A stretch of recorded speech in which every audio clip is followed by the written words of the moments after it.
कैसे हैं मेरे सारे भाई लोग। एक बार फिर आप सबका वेलकम है आपके ही यूट्यूब चैनल डिजिटल रिंकू के ऊपर। और आज मैं आपके साथ में कुछ अपना एक्सपीरियंस शेयर करने वाला हूँ। कुछ मार्केट के जो अपडेट्स आ रहे हैं उनको लेके आपसे बात करने वाला हूँ। और मैं यहाँ कोई रिव्यू नहीं दे रहा हूँ किसी भी चीज़ को लेकर, लेकिन मैं एक अपना एक्सपीरियंस आपके साथ आज लेकर आया हूँ।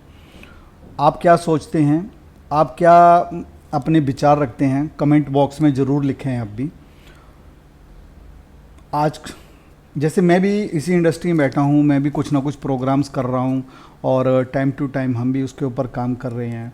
आज लगभग वर्ल्ड की कई सारी कंट्रीज़ में अपनी टीमें काम कर रही हैं। कई सारे हमारी कंपनी के भी इंटरनेशनल इवेंट्स हो रहे हैं, बहुत कुछ हो रहा है। लेकिन गारंटी कोई नहीं है कि वो कंपनी कितने दिन चलेगी। जी हाँ फ्रेंड्स, गारंटी कोई नहीं है कि वो कंपनी कितने दिन चलेगी, क्योंकि इस इंडस्ट्री में हमेशा आपको वही लोगों को ज्वाइन करना चाहिए जो रिस्क ले सकते हैं। वो जिन्होंने रिस्क लिया है उन्होंने ही पैसा बनाया है। लेकिन रिस्क लेने का मतलब ये नहीं है कि तूफान आया हुआ है, नदी में बहुत ज़्यादा पानी भरा पड़ा है और हम उसमें छलांग लगा दें। क्योंकि अच्छे अच्छे जो गोताखोर हैं वो भी कई बार वो जो बहाव होता है उसमें बह जाते हैं। ये जो इंडस्ट्री है, क्रिप्टो की इंडस्ट्री है, यहाँ पर फीलिंग्स से काम नहीं होता है, भावनाओं से काम नहीं होता है। आपके पास नॉलेज का होना ज़रूरी है, प्लस आपके पास एक्सपीरियंस का होना ज़रूरी है। मतलब बोलते हैं कि स्मार्ट वर्क है, लेकिन स्मार्ट वर्क भी इतना भी स्मार्ट वर्क नहीं है कि आप इतने स्मार्ट बन जाओ कि आप सामने वाले बंदे को चैलेंज करने लग जाओ। क्यों? क्योंकि आप भी किसी न किसी प्रोजेक्ट को कर रहे होते हैं और उसकी मैनेजमेंट को देख रहे होते हैं। आज मैं यहाँ पर बात करने वाला हूँ ईथर कनेक्ट को लेके थोड़ा सा। और मैं किसी को भी ठेस नहीं पहुँचा रहा हूँ, किसी भी भावनाओं के साथ में मैं नहीं खेलने वाला हूँ, क्योंकि हर किसी ने पैसा लगाया होता है अपनी पॉकेट से। लेकिन कुछ सच्चाई है, मैं आपके साथ वो भी शेयर करने वाला हूँ कि हम कहाँ गलतियाँ करते हैं और कहाँ गलतियाँ नहीं करते हैं। ईथर कनेक्ट वर्ल्ड की कई सारी कंट्रीज़ में बहुत अच्छा रन कर रहा है। और उनका एक कॉइन आया जो ECC के नाम से था और उसने मार्केट में बहुत अच्छा रिवेन्यू जनरेट किया। वर्ल्ड की कई सारी कंट्रीज़ में उनके ऑफिसेज भी खुले और प्रोग्राम एक हाई प्रोग्राम की तरह बन गया। लेकिन नो डाउट अच्छे लीडर्स उसको प्रमोट कर रहे हैं, मेरे अच्छे अच्छे फ्रेंड्स उसमें काम कर रहे हैं, तो मेरी बेस्ट बेसिस उनके साथ भी हैं। और हर इस इंडस्ट्री के उस पर्सन के साथ हैं जो ईथर कनेक्ट ही नहीं, XYZ कोई भी प्रोजेक्ट कर रहा है। अच्छा खासा कॉइन चल रहा था, अच्छा खासा उनका प्रमोशन चल रहा था, सारी चीज़ें चल रही थी। इसी बीच में वो एक EYFI कॉइन लेकर आए, EYFI फाइनेंस के नाम से। और लगभग 2 से 3 दिन के अंदर काफ़ी सारे होल्डर्स हो गए वहाँ पर।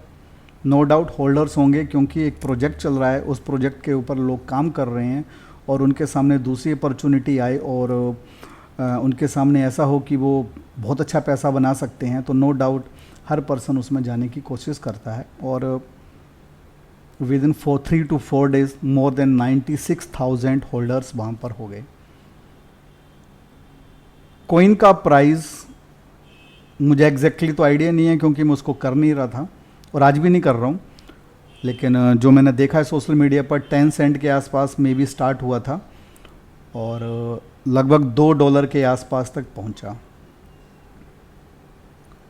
इसी बीच में ये कॉइन आज कॉइन मार्केट कैप में आ गया है, तो मैं आपको डैशबोर्ड भी दिखाऊंगा कॉइन मार्केट कैप का, जहाँ पर आप देखेंगे तो जो कॉइन मार्केट कैप के ये डैशबोर्ड पर आया, वहाँ पर कितने का आया, लोगों ने क्या मिस्टेक की, और काफ़ी सारे भाई लोगों का यहाँ पर लॉस हुआ है, उनका लॉस कैसे हुआ, इसके ऊपर भी बात करेंगे। लेकिन उससे पहले यही बोलूँगा कि अगर आपने चैनल को अब तक सब्सक्राइब नहीं किया तो चैनल को सब्सक्राइब कर लें, बेल आइकन को नहीं दबाया है तो बेल आइकन को दबा लें, ताकि आने वाले टाइम में जो भी मेरे दूसरे वीडियोज़ आते हैं वो आप तक पहुँचें।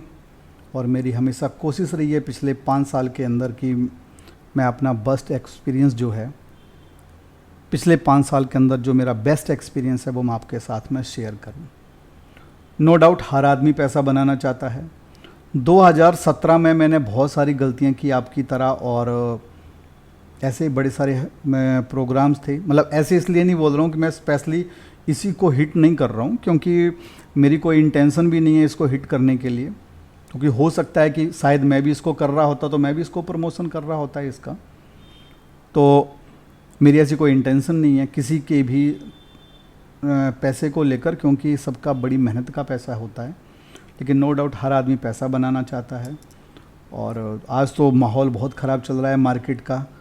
तो हर आदमी को अपना घर चलाना है, उसके एक्सपेंसेस बहुत ज़्यादा हो रहे हैं, सब चीज़ें हो रही हैं, लोगों को जॉब नहीं मिल रही है, तो लोग देख रहे हैं, समझ रहे हैं और चीज़ों को ज्वाइन कर रहे हैं। तो कॉइन मार्केट कैप के ऊपर जैसे ही ये कॉइन आया तो मैं आपको थोड़ा सा ये मैं जाता हूँ कॉइन मार्केट कैप के ऊपर, और कॉइन मार्केट कैप के ऊपर जाने के बाद मैं यहाँ चला जाता हूँ सर्च में, और मैं इसको यहाँ पर सर्च करता हूँ। तो देखते हैं इसको।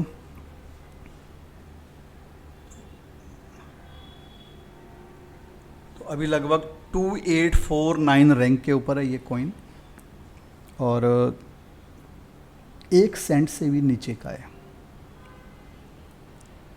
1 सेंट से भी नीचे का। बहुत सारे भाई लोगों ने इसको बहुत महंगा महंगा ख़रीदा है। और अभी तो एक कॉइन लाइव नहीं हुआ है किसी भी एक्सचेंज के ऊपर, लेकिन एक पैनकेक नाम से जो एक्सचेंज है वहाँ पर ये कॉइन था। लोगों ने वहाँ पर कॉइन को बाई किया, लेकिन उन्होंने अपनी इंडिविजुअल अपनी मर्ज़ी से बाई किया। उन्होंने वहाँ पर कॉइन को बाई किया, और कुछ भाई लोगों ने सेल भी किया। मैं देखता हूँ अच्छा प्रॉफिट भी बनाया। कुछ भाई लोग हैं जिन्होंने इसको बाई किया और वहाँ पर सेल भी किया। लेकिन जब किसी कोई भी कॉइन है, अगर उसकी प्राइवेट सेल अभी चल रही है, तो पहली बात तो यार वो एक्सचेंज पे कैसे आया वो मेरी समझ से थोड़ा सा बाहर है। दूसरी तरफ उनके टेलीग्राम के ऊपर जो ग्रुप्स हैं उनमें बोला जाता है कि भाई आप लोग जो हैं पैनकेक के ऊपर जाकर कॉइन को मत ख़रीदें। तो अगर पैनकेक के ऊपर जाकर कॉइन को नहीं ख़रीदना है और प्राइवेट सेल चल रही है तो वो एक्सचेंज पर आना ही नहीं चाहिए था, जहाँ तक मुझे लगता है। आपका क्या एक्सपीरियंस बोलता है, एक बार आप भी शेयर करें। और एक बार अगर वो एक्सचेंज के ऊपर आ गया, आई थिंक पैनकेक एक एक्सचेंज है, अगर मैं गलत नहीं हूँ तो, हो सकता है मैं गलत भी हूँ, तो वहाँ पर ये $2 के आसपास का जो इनका डोमेन है, वहाँ पर ये लगभग $2 के आसपास का चल रहा है। और यहाँ पर आप देखेंगे तो यहाँ 1 सेंट से भी नीचे का है। और अगर हम यहाँ पर थोड़ा सा स्क्रॉल करके अगर हम इसके ग्राफ को देखते हैं तो लगभग आप मान के चलो कि पिछले 24 घंटे में 14.45% का यहाँ पर डाउनफॉल है। लास्ट 24 आवर्स में ट्रेडिंग के वॉल्यूम में भी काफ़ी सारा डाउनफॉल है। और लेकिन फिर भी भाई लोगों ने कुछ ने प्रॉफिट यहाँ पर इसलिए बना लिया था कि उन्होंने बाहर पैनकेक पे ऊपर जाकर कॉइन को बाई किया और सेल किया।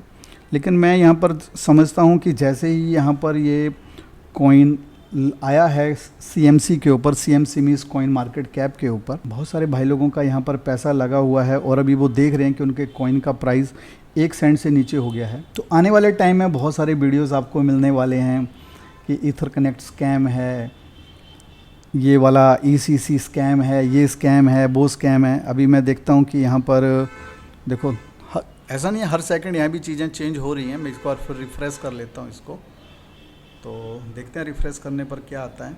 मतलब वो ये 14.45% का ही है। और यहाँ पर अगर हम बात करें तो अभी भी वही है 5522, मतलब लगभग 1 सेंट, बहुत 1 सेंट से भी नीचे का है कॉइन। और ऐसा बोला जा रहा है कि इसका प्राइस जो डाउन हुआ है उसके पीछे बहुत सारे मतलब मार्केट में र्यूमर्स चल रहे हैं कि कुछ वेल्स हैं जिन्होंने पैनकेक के ऊपर कॉइन को बाई किया था और उन्होंने सेल कर दिया। कुछ भाई लोग बोल रहे हैं कि जो ऑनर है, ऑनर ने ही खुद कॉइन को सेल करा। और लगभग 31 लाख EYFI फाइनेंस जो ये कॉइन है ये सेल हुए हैं, क्योंकि ये बेसिकली ये भी एक टोकन है। तो जो सेल हुए हैं लास्ट 24 आवर्स के अंदर वो किन्होंने सेल किया, ये भी एक देखने वाली बात है। आप क्या सोचते हैं इस बारे में? और प्राइस को लेकर अगर मैं बात करूं तो अभी ये एक्सचेंज के ऊपर आया नहीं है जैसा कि मार्केट बोल रही है। और अगर मार्केट में ये कॉइन आता है, उस टाइम तक अगर इतना सारा कॉइन ये डिस्ट्रीब्यूट हो गया होगा और उस टाइम बहुत सारे भाई लोग उसको सेल करने लगेंगे, तो प्राइस के साथ क्या होना है ये आपको भी पता है। तो आप जब भी किसी भी कॉइन के साथ, किसी भी टोकन के साथ जाते हैं तो बहुत सोच समझ के जाएं।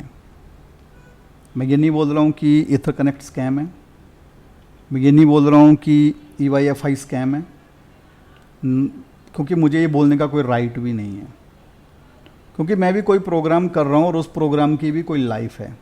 सबसे सिंपल बात समझते हैं, मैंने हमेशा बोला है कि भगवत गीता में लिखा है जो आया है वो जाएगा। कोई प्रोजेक्ट 6 महीने चलता है, कोई प्रोजेक्ट 1 साल चलता है, कोई प्रोजेक्ट 2 साल चलता है, कोई प्रोजेक्ट 4 साल चलता है। तो जब भी आप किसी प्रोजेक्ट में जाते हैं तो आप चीज़ों को देख कर जाएँ। अब मेरे जैसे बहुत सारे यूट्यूबर आएंगे, मैं किसी यूट्यूबर के भी अगेंस्ट नहीं हूँ, लेकिन मेरे जैसे बहुत सारे यूट्यूबर आएंगे और अब इसके ऊपर वीडियोस बनाना शुरू करेंगे कि ईथर कनेक्ट स्कैम है, ये है, वो है, ऐसे है, वैसे है। अगर उनको इतना ही पता है कि ईथर कनेक्ट स्कैम है या मैं बीस ट्रेड कर रहा हूँ, बीस ट्रेड स्कैम है, तो मुझे ये बताएं जो वो प्रोग्राम कर रहे हैं उस बात की क्या श्योरिटी है कि वो स्कैम नहीं होगा। हर प्रोग्राम की एक लाइफ है, एक साइकिल है, और उसी साइकिल के हिसाब से वो प्रोजेक्ट चलता है, क्योंकि उनका एक रोड मैप होता है। लेकिन अगर जो स्कैम स्कैम स्कैम स्कैम चिल्लाने वाले मेरे भाई लोग हैं, मैं उनसे भी एक चीज़ पूछना चाहता हूँ कि यार हर प्रोग्राम ने बंद होना है, आप जो प्रोग्राम कर रहे हैं उन्होंने भी बंद होना है, मैं जो प्रोग्राम कर रहा हूँ होपफुली हर कोई चाहता है कि उसका प्रोग्राम लंबा चले। जैसे मैं बिस्टेड कर रहा हूँ 2018 से चल रहा है, लेकिन फिर भी बहुत सारे वीडियोस आती रहती हैं, भाई ये स्कैम है, स्कैम है, ईथर कनेक्ट है भाई स्कैम है, फलाना प्रोग्राम भाई स्कैम है, आप जो कर रहे हो उसको लेकर भी बहुत सारे वीडियो बन रहे हैं भाई स्कैम है। और एक दिन ऐसा आता है जिस दिन वो प्रोग्राम स्विच हो जाता है, और जिस दिन वो स्विच हो जाता है उस दिन क्या होता है, बंदा बोलता देखो भाई मैंने बोला था ना कि ये प्रोग्राम स्कैम है। अगर ऐसी बात है, अगर आप इतने ही बड़े अर्थशास्त्री हो, इतने ही बड़े मतलब मैं बोलूं कि एक्सपर्टी हो, तो एक डेट तो बोलो यार। एक बड़ी मज़े की बात है कि मेरे कुछ भाई लोग हैं जो अच्छे यूट्यूबर्स हैं, मैं नाम नहीं लेना चाहूँगा। जब मैंने बिस्टेड स्टार्ट किया था और टॉप के अच्छे अच्छे लीडर्स जो कि मुंबई से हैं, अगर वो मेरा वीडियो देखेंगे तो, जब मैंने बिस्टेड स्टार्ट किया था 2018 में, उन्होंने बोला यार ये 3 महीने का प्रोग्राम है। जब वो 3 महीने चल गया तो फिर वो बोले नहीं भाई ये 2-3 महीने का प्रोग्राम हो रहा है। जब इसके 6 महीने निकल गए, मैं मुंबई पहुंचा उस प्रोग्राम के इंट्रोड्यूस करने के लिए भाई लोगों को, तो उन्होंने क्या बोला, उन्होंने बोला भाई ये प्रोग्राम अब ज़्यादा से ज़्यादा 2 महीने का और बचा है।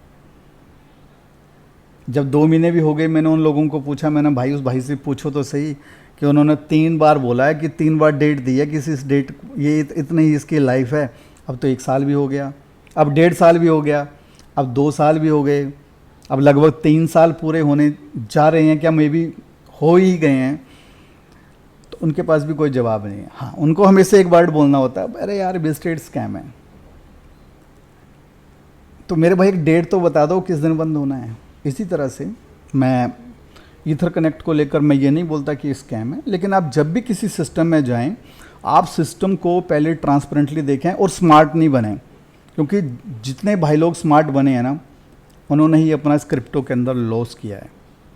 जब भी आप किसी प्रोग्राम को चूज़ करते हैं, ज्वाइन करते हैं, सबसे पहले आप देखें कि वहाँ की मैनेजमेंट कितनी ट्रांसपेरेंट है, वो जो मैनेजमेंट है आपके टच में है या नहीं है। जो मैनेजमेंट आपको दिखाई जा रही है, वो मैनेजमेंट जब भी कभी इवेंट होता है, मीटअप्स होते हैं, जूम कॉल्स होती हैं, क्या वो वहाँ पर अवेलेबल है, नहीं है। क्या जो कंपनी बोल रही है कि मैं रिवेन्यू जनरेट करती हूँ, क्या कंपनी रियल में रिवेन्यू जनरेट भी कर रही है या नहीं कर रही है। अगर रिवेन्यू जनरेट कर रही है तो क्या उनके पास में कोई ऐसा एविडेंस है कि आप उनको बोलो कि भाई मुझे दिखाओ, मैंने आपके पास पैसा लगाया और आपने उस पैसे को जहाँ कहीं लगाया, कोई एविडेंस है आपके पास में कि आप दिखा पाओ मुझे कि भाई मैंने कहीं पैसा लगाया है और हम वहाँ से प्रॉफिट बना रहे हैं और आपको दे रहे हैं। अगर आपके पास ऐसा प्रोजेक्ट है जहाँ पर मैनेजमेंट लाइव है, जहाँ पर आपका मैं बोलूँ तो मैनेजमेंट आपके सामने है, मैनेजमेंट आपके टच में है, कंपनी के इंटरनेशनल इवेंट्स हो रहे हैं, ऑफिसेस खोलना ईजिली है, क्योंकि ऑफिस दो तरह के ऑफिसेज हैं यहाँ पर।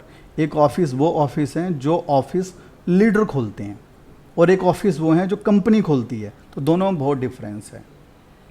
एक ऑफिसेज हैं, हम बोलते हैं मैं XYZ कंपनी कर रहा हूँ और मैं बोलता हूँ आज उसका ऑफिस स्पेन में खुल गया, आज उसका ऑफिस वियतनाम में खुल गया, आज उसका ऑफिस फलानी कंट्री में खुल गया, आज दुबई में खुल गया, आज मलेशिया में खुल गया। तो पहले हमको वो देखना चाहिए कि वो ऑफिसेस मैनेजमेंट खोल रही है, लीडर्स खोल रहे हैं। 99% कंपनियों के अंदर लीडर्स ही ऑफिसेस खोलते हैं। क्यों खोलते हैं? क्योंकि नेचुरल सी बात है यार, वो कब तक बाहर रहेंगे। वो एक प्लेटफॉर्म पहले में ज्वाइन करते हैं, फिर एक ऑफिस लेते हैं, वहाँ बैठते हैं ताकि सब लोगों की गैदरिंग वहाँ पर हो पाए और वो मार्केट में मिलकर जो उसमें पॉजिटिव चीज़ों को ला सकें।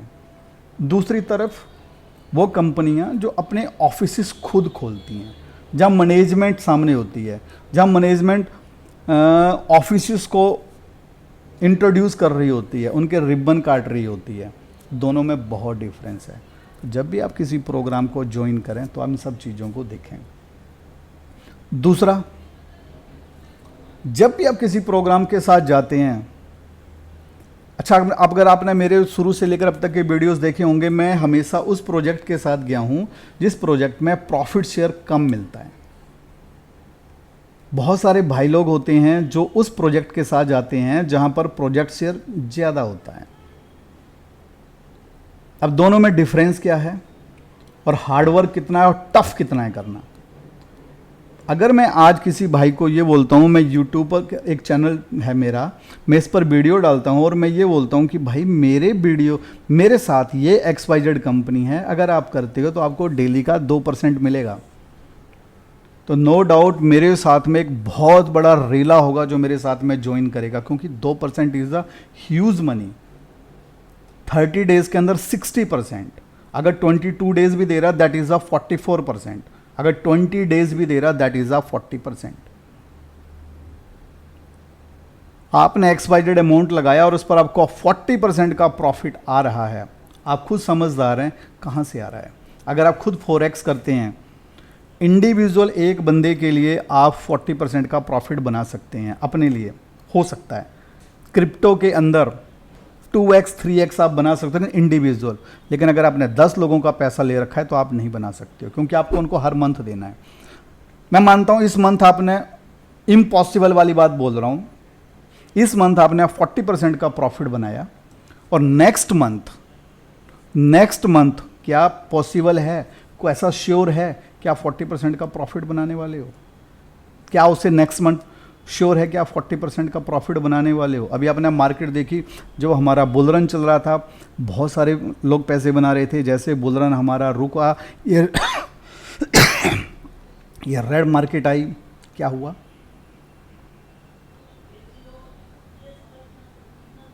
यही हुआ ना कि भाई क्या हुआ? यही हुआ ना कि जो लोगों ने पैसा डाला था वो होल्ड हो गया। तो ऐसे अगर मैंने किसी कंपनी में पैसा लगाया, किसी सिस्टम में पैसा लगाया, तो वहाँ भी तो होल्ड होगा। वो कोई अलादीन का चिराग तो रगड़ेंगे नहीं, वो रगड़ कर तो पैसे आएंगे नहीं। इसलिए मैंने हमेशा उस प्रोजेक्ट को चूज़ करा है जिसमें इनकम लोवेस्ट आता है, मीन्स प्रॉफिट लोवेस्ट आता है। हाँ, नेटवर्क है, नेटवर्क बनाते हैं, नेटवर्क बनाकर पैसे बनाते हैं। प्रोजेक्ट लंबे चलते हैं तो हम भी पैसे बनाते हैं, हमारी टीमें भी पैसे बनाती हैं, और हर एक सिंगल बंदा प्रॉफिट बनाता है। अब मैं एग्जांपल ले लूँ, मैं कंपेयर नहीं करना चाहता, लेकिन एक एग्जांपल ले लेता हूँ बैंक का। अगर मैं बैंक में 5 लाख रुपए 10 लाख रुपए रखता हूँ, तो बैंक पागल थोड़ी ना जो मुझे साल का 6 से 6.5% देता है। मानते हैं ना? और अगर मैं किसी सिस्टम में काम कर रहा हूं और मैं बोलूं मुझे 2 महीने में भी अगर 6% आता है, तो मैं उस प्रोग्राम के साथ जाना पसंद करूंगा। मैं उस प्रोजेक्ट के साथ जाना पसंद नहीं करूंगा जो प्रोजेक्ट मुझे मंथली 20% भी देता हो, क्योंकि मुझे पता है कि उसके साथ क्या होने वाला है। ये मेरा अपना एक्सपीरियंस है, मैंने अपनी टीमें ख़राब करी हैं, मैंने अपने बहुत सारे लॉसेस करे हैं, तो ये चीज़ें मेरी भी समझ में आई हैं, और नो डाउट मेरी में नहीं आई हैं, हमारे बहुत सारे भाई लोग हैं जिनकी चीज़ें समझ में आई हैं। तो आपका क्या अपना एक्सपीरियंस है, आप कमेंट बॉक्स में ज़रूर लिखें कि जो भी ईथर कनेक्ट के साथ ऐसा हुआ, जो इनका जैसे कॉइन आया वो $2 प्राइवेट मतलब वेबसाइट के ऊपर और 1 सेंट से भी नीचे यहाँ पर है, इसके पीछे क्या रीज़न है, आप क्या सोचते हैं? और ये तो दिमाग से निकाल दें कि स्कैम है, ये है, वो है। नेचुरल सी बात है, आप वही पैसा डालें जिस पैसे का आप रिस्क ले सकते हो।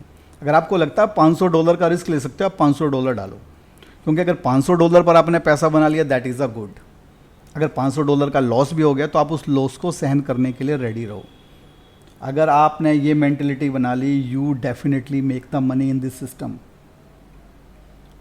और ऐसा कोई शॉर्ट नहीं है यार, मेरे पास भी बहुत सारे भाई लोगों की कॉल आती है, रिंकू भाई मेरे पर मुझे 5 लाख का कर्जा है, मेरे पास 10 लाख का कर्जा है। कोई बोलता है मैं बैंक से लोन ले लेता हूँ, लोन लेके पैसे लगा लेता हूँ। कोई बोलेगा भाई मेरी वाइफ की जो ज्वेलरी है मैं उसको मुथ्थू फाइनेंस में रख देता हूँ, वहाँ पर जाकर मैं पैसे लगा देता हूँ, और मुझे बताओ मुझे क्या करना है। मैंने हमेशा सजेस्ट किया भाई ऐसा कभी मत करो। नोएडा से भाई हैं, उन्होंने काफ़ी सारे, जब अभी हमारा ये बुल रन चल रहा था उसमें काफ़ी सारे भाई थे जिन्होंने फर्स्ट टाइम अपने दोस्तों को देखा, उनकी एडवाइस ली, और उनको क्रिप्टो की नॉलेज नहीं थी, फॉरेक्स की नॉलेज नहीं थी, और वो आए, उन्होंने पैसा डाला। उसका कितनी कॉल करते थे आप मुझे कि मेरा पैसा फंस गया, मैंने 1 लाख रुपए डाला, आज मेरा इतना रह गया, आज मेरा इतना रह गया, आज मेरा इतना रह गया, मैं तो मर जाऊँगा, मैं तो सुसाइड कर लूँगा। यार नेचुरल सी बात है मेरे भाई, आपके घर कोई ऐसे बोलने नहीं आया था कि आप लोन लेकर पैसे डालो। तो मेरी आप सबसे हम्बल रिक्वेस्ट है, आप जो भी काम करें सोच समझ कर करें, उसी पैसे को लगाएं जिस पैसे से आप पैसे बना सकते हो। उस पैसे को बिल्कुल नहीं लगाएं जो पैसा आपको लगता है कि ये आपके कैरियर को अनसेफ कर सकता है। तो मेरी बेस्ट विशेस हैं आपके साथ में, मेरी सारी बेस्ट विशेस हैं ईथर कनेक्ट जितने भाई लोग कर रहे हैं उनके साथ में, जिन्होंने मैं EYFI में पैसे अपने लगा रखे हैं उन सब के साथ में, जितने भाई मेरे साथ बिज ट्रेड कर रहे हैं उनके साथ में, जितने भाई बिटकॉइन कर रहे हैं उनके साथ में, और XYZ कोई भी प्रोग्राम कर रहा है उन सब के साथ मेरी बेस्ट विशेस हैं। सभी अच्छे से पैसे बनाएं, ऑनेस्टी से काम करें, टीमों को सपोर्ट करें। Love you guys, love you. और लास्ट में एक बार ज़रूर बोलूँगा कि अगर आपने चैनल को सब्सक्राइब नहीं किया तो सब्सक्राइब कर लें, बेल आइकन को दबा लें, और अगर आपको लगे कि भाई का ये वीडियो अच्छा है तो इसको थोड़ा शेयर भी कर दें, उन भाई लोगों तक भी पहुंचाएं जो भाई लोग लोन लेकर, कर्जे लेकर, अपने फैमिली के जो ऑर्नामेंट्स मीन्स ज्वेलरी है उसको गिरवी रखकर, अपने घर की प्रॉपर्टीज़ को गिरवी रखकर पैसे लगाते हैं। और फाइनली इंस्टाग्राम पर मुझे फॉलो करना नहीं भूलें, क्योंकि इंस्टाग्राम पर आपका भाई डिजिटल रिंकू के नाम से है। तो मेरी हम्बल रिक्वेस्ट है आपसे कि आप जाएं इंस्टाग्राम पर मुझे फॉलो करें। मैं टेलीग्राम पर डिजिटल रिंकू के नाम से हूँ, ट्विटर के ऊपर भी मैं डिजिटल रिंकू के नाम से हूँ। तो अपना प्यार बना कर रखें। मिलते हैं नेक्स्ट वीडियो में नेक्स्ट अपडेट के साथ। Love you guys, love you.